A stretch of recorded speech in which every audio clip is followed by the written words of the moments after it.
Hello, something a little different today. It's time to service my homemade Leslie rotary speaker, and this is a Vibratone style, just one rotor.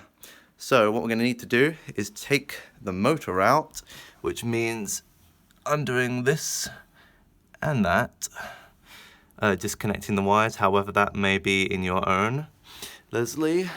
And then there's 6 places that need to be oiled: the inner bearing of the rotor, the outer bearing of the rotor, and 4 places on the motor itself. So let's get started by taking out the motor. So the motor's out on the desk now, and as you can see I've labelled where each of the bits lines up in case I need to take it apart any further, just so I make sure I put it back together in the exact same way. I've done the same with the wires there. So there's 4 places we're going to have to oil. On the small motor, there's that small hole there, and that small hole there, you can see. And then on the big motor, basically the same. We've got a hole there on that side, and an annoying to get to hole on the side just underneath that wheel there. So what we're gonna have to do is separate the small from the big motor. And to do that, we take out this screw, this screw, this screw, and this screw. If you can avoid it, don't adjust this screw here, because that actually sets the way the wheel here from the small motor interacts with the drive wheel here. So I'm going to take this apart and I'll get to that. Now the small motor is separated, and what I've done is just given it a cleaned up some of the grime and dust that's built up over the year. And I'm going to add 2 drops of oil in there and 2 drops of oil in there, just to keep it lubricated, because at the moment it's running pretty well. I mean, that's smooth spinning there. It's engaging and disengaging very smoothly. So it's just a couple of drops, just to stop it from drying up until the next service. And the oil I'm using is not Leslie oil, it's just standard sewing machine oil, which is basically the same thing here. Let's add those drops in. It's just a tiny bit of oil in this hole here. 1. Let it soak down. Oh.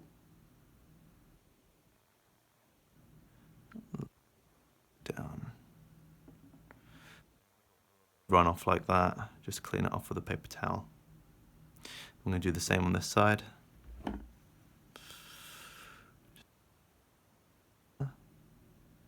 1, let it soak down. 2. I'm just going to give it another one there as well.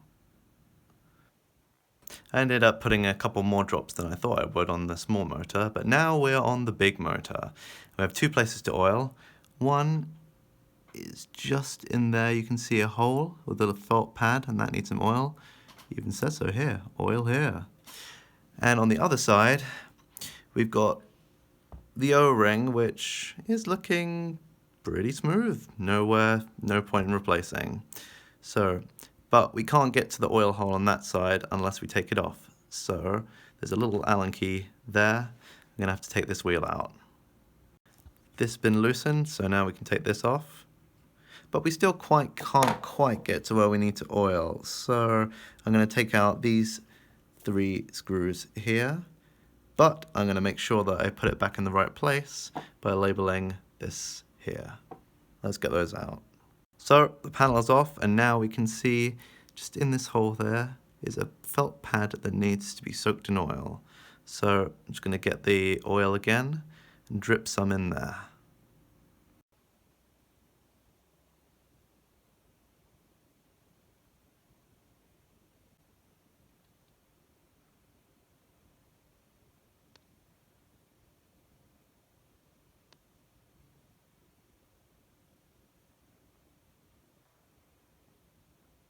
The motor is all oiled now in 4 places, over there, and the 2 on the small motor. And we can put it back together now, but before we do, it's worth just checking that these bolts and things are appropriately tightened, because it has been vibrating and you never know whether it might have got loose over time. The motor is all back together now, which means we can turn our attention to the rotor. Now you can actually oil it without taking it out, but it's a bit easier to see if you do. So in order to remove the rotor, I'm going to take out that screw up there and the screw down there. The rotor is out and you can see the speaker up behind here, and we got this point here. We're just going to put a couple of little drops of oil in there so that the rotor runs smoothly on the inside. Then over here we've got the taken out rotor. This side will be oiled by oiling that side, and on this other side here, it's difficult to see, we've got a bearing there that needs oiling around that felt ring, and that felt ring at the top as well. So 3 places in total. Alright, let's get in here. So 1, 2, and that should be plenty to go around. And just be careful not to drip it on the speaker. You can remove the speaker if you want. And over here, you can do the same. Just going to cut a couple of drops on that felt pad there. 1. Get that in a moment. A couple more on this one here. 1.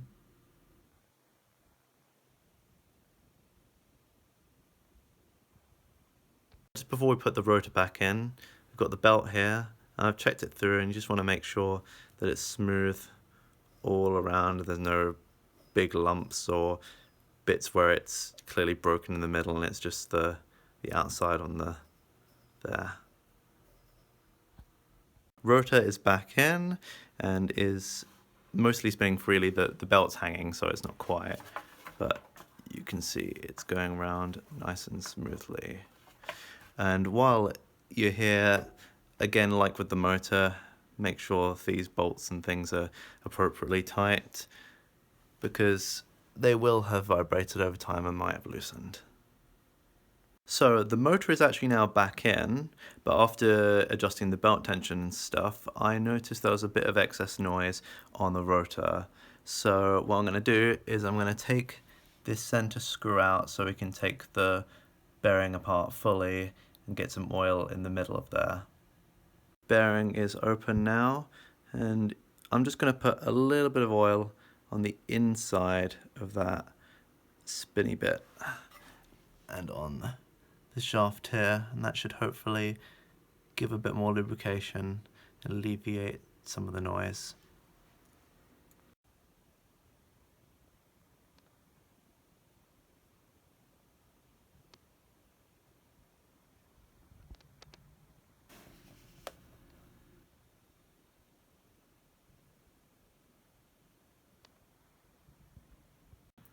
So the bearing is back on, and you might notice some tape here, and that's because another cause of noise is this foam baffle moving forward and backwards along the axle. So you want to make sure that it's perfectly secure. So what I've done is added some little shims into that gap there to make sure it's properly wedged and cannot move, and then just taped off the top of them to make sure that those shims don't move either. I've done that, if you can see, on both sides as well. So that should keep things secure and you don't get a thud thud thud sound as it's speeding up. So the Leslie is all back together now, and the noise issues have been solved. You can see down there, there's a screw here, and that adjusts the belt tension, and it sets how far the motor leans that way or that way to adjust it. So I've got it adjusted as suggested in the service manual so that the speed from slow to fast is between 8 and 5 seconds. If we turn the brake off, you can hear just the tiniest hum from the motor and a very quiet slow speed. And if you go fast, you hear a little bit of slipping on the belt. It's apart from the movement of the air. It's nice and quiet. You disconnect it, you hear the belt slip back down, back to slow speed. That's kind of what we're aiming for here. We don't want any unnecessary noise. So some unnecessary noise, as I mentioned, is this baffle going in and out, and that can sound like a kind of sound. Another source of unnecessary noise is the motor itself. Because it's vibrating about 50 Hertz from the mains, if it's not appropriately isolated from the cabinet, and you can see there's these little rubber washers here, what can happen is the cabinet itself will acoustically vibrate at about 50 Hertz. And so what I've done is, where there is any contact to the cabinet, I don't know if you can just see there, in that little corner there above that wire, it's just a little bit of electrical tape just to dampen any vibrations. That can make things a lot quieter. So, I think mechanically that's all serviced now. So it's time to reconnect the speaker, close up the back, and we can test it with the organ. So I just thought I'd make a quick note on the adjustment for the small motor connecting to the big motor. And what you'll see here is I turn off the brake. You can see it engages. And there's a little thud, but it's almost silent.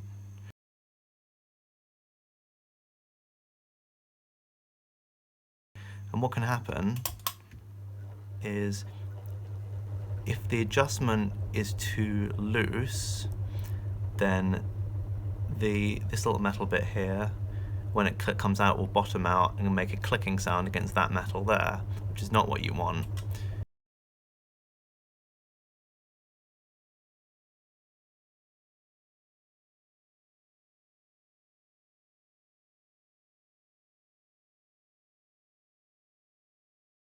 If it's too tight, then there's too much force and friction between the drive wheel and the end of the slow motor, and what will happen is if you try to disengage it, it won't disengage and it'll just get stuck. So this is what you're looking for, what it should look like. And again, the adjustment is on this screw here, which I have not touched because I know this is set up right so far. Before I close up the speaker cabinet, I thought I'd show you this. This is actually the original service document, which tells you how to do the belt adjustments, the ring replacements, any rotor and motor bearing lubrications, and everything like that. And I'll put a scan of this in the description of the video.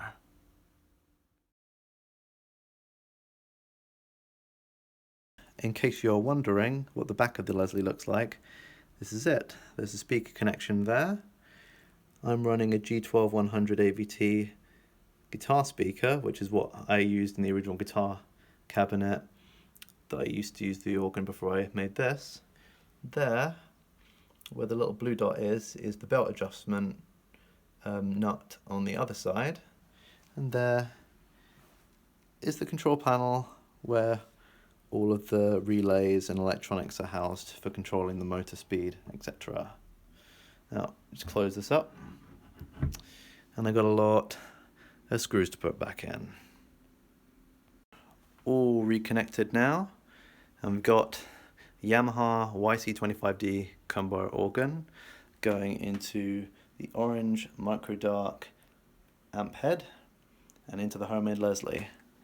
Let's see how it sounds. Break off. Fast. Back to slow. Back to fast. Engage the brake for a slow down.